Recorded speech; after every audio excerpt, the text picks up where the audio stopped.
اچھا جی، میں جاؤں گا اب جناب علامہ محمد امین شہیدی صاحب کی طرف، کراچی اسٹوڈیو۔ علامہ صاحب، پورا ایک برس عام الحزن قرار دے دیا، غم کا سال۔ آپ صلی اللہ علیہ وسلم کے قلب اطہر پہ کتنا غم تھا اپنے ان چچا جان کا، اور وفا کا بھرم کیا آپ سمجھتے نہیں دنیا میں ان کے دم سے قائم ہے؟ جو وفا انہوں نے نبھا دی آپ صلی اللہ علیہ وسلم کی ذات گرامی سے۔ جی بسم اللہ الرحمن الرحیم۔ میں سب سے پہلے تو آپ کو اور آپ کے تمام سامعین کو ہدیہ تبریک پیش کروں گا آج کے اس مبارک اور مقدس دن کے حوالے سے۔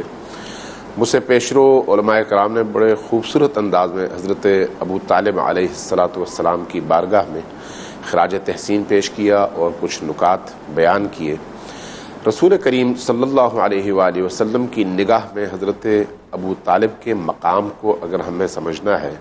تو میرا خیال ہے کچھ اہم ترین نکات کی طرف ہماری توجہ ہونی چاہیے۔ سب سے پہلی بات یہ ہے کہ نبی کریم صلی اللہ علیہ وآلہ وسلم چونکہ آخری رسول ہیں، افضل الانبیاء ہیں اور افضل البشر بھی ہیں، تو اس حوالے سے ہمارا یہ عقیدہ ہے کہ رسول پاک صلی اللہ علیہ وآلہ وسلم کو، اور خصوصاً تمام انبیاء کے حوالے سے ہمارا یہ عقیدہ ہے کہ وہ کبھی بھی ان کوکھ اور ان پیٹوں میں یا ان رحموں میں پرورش نہیں پا سکتے جو کفر اور شرک کی نجاست سے آلودہ ہوں۔ رسول پاک یا باقی انبیاء کو ان طاہر اور مطہر اسلاب میں سے منتقل ہو کر آنا چاہیے۔ اس لیے ہمارے ہاں زیارت ناموں میں جو ہم ان ہستیوں کی بارگاہ میں پڑھتے ہیں، خصوصاً اہل-البیت کی بارگاہ میں، ایک جملہ بڑا معروف ہے اور یہ اہل-البیت سے ہم تک پہنچا ہے، وہ یہ ہے کہ اشہد انک کنت نوراً فی الاسلاب الشامخہ، میں یہ گواہی دیتا ہوں کہ آپ پاکیزہ ترین اور روشن ترین ان اسلاب میں ایک دوسرے کی طرف منتقل ہوتے ہوئے آئے، والارحام المطہرہ، اور آپ نے ان ارحام میں پرورش پائی جو شرک کی اور باقی تمام آلودگیوں کی نجاستوں سے دور ارحام تھے۔ لم تنجس کل جاہلیت بانجاسہا، جاہلیت کی کوئی ایسی شکل جس کو آپ نجس کہہ سکیں اس نے آپ کی ذات اقدس کو چھوا بھی نہیں ہے۔ جب ہم اس اعتبار سے دیکھتے ہیں تو رسول کریم کے یہ چچا جن کو حضرت ابو طالب کہا جاتا ہے، حضرت عبداللہ کے حقیقی بھائی ہیں۔ حضرت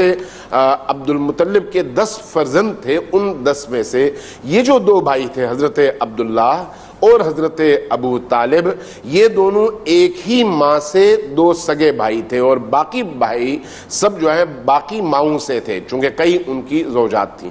تو اس اعتبار سے یہ 2 بھائی، ان کی نسل سے آنے والوں کو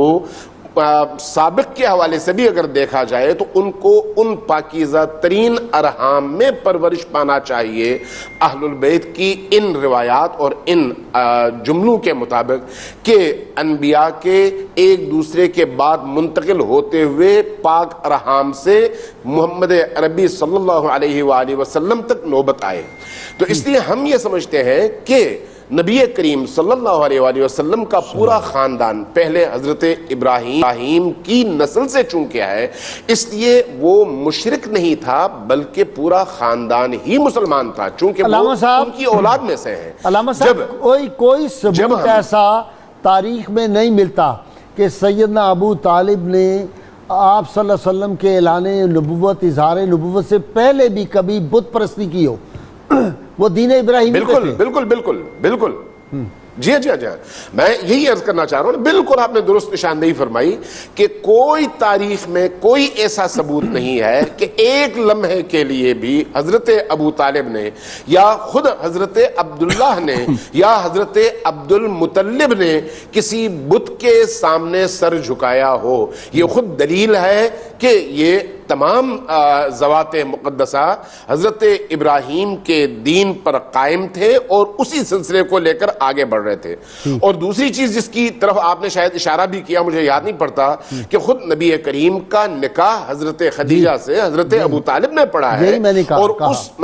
خطبے میں خطبہ نکاح کا آغاز جب ہوتا ہے تو بسم اللہ الرحمن الرحیم سے ہوتا ہے. خود یہ بسم اللہ الرحمن الرحیم سب سے بڑی دلیل ہے کہ وہ اللہ کے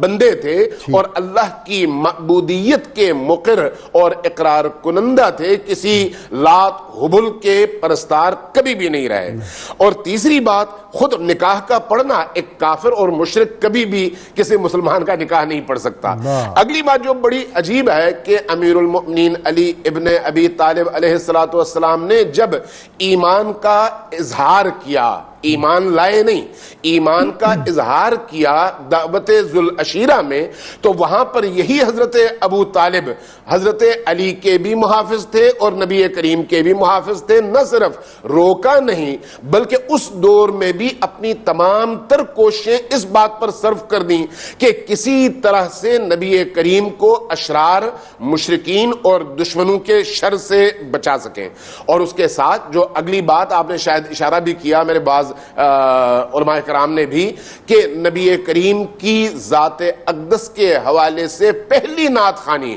ان کے کمالات اور ان کے مقام کو بیان کرنے کے حوالے سے پہلی شاعری خود حضرت ابو طالب علیہ السلام کی ہے. بہت شکریہ علامہ صاحب, گفتگو جاری رہے گی آپ سے.